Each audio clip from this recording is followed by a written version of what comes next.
ka sa mundong ito, laking asar ng magulang mo, at ang kamay nila'y kinagat mo.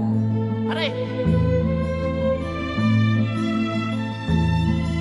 At ang lolo at lola mo'y di malaman ng gagawin, minamasdan pangit nilang apo. Mapangit na bata ninyo eh. Bakit? Sa gabi napupuyat ang iyong nanay, pagkat makulit ang tatay mo. Sige na naman, dear. Ayoko. Sa umaga na may kalong ka ng iyong amang basang-basa sa'yo. Naku! Musik na bata eh. Ngayon nga'y malaki ka na, malaki na rin ng utang mo, manang-mana ka sa tatay mo.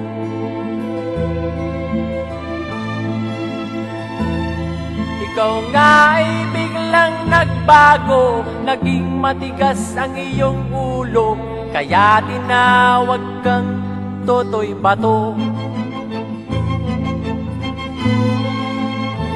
Di mo alam na si Totoy Bato'y dinodas na't binogan ni Boy Pana.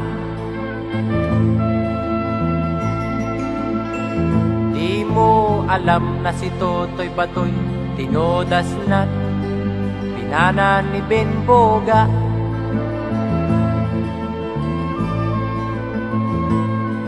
Nagdaan pang mga araw, tumubo ng bungang araw, ikaw ay nagkamot kay masamang bisyo.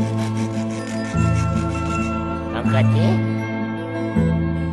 At ang una mong nilapitan, ang iyong inang nagsasakla, at ang tanong, anak, meron ba tayo dyan?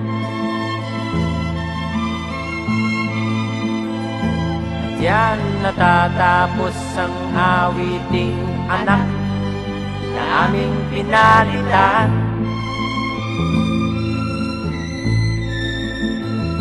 At yan na rin natatapos ang pag-awit naming tatlong anak ng Juan. Aso. Uy! Uy! Ah! Okay, galing!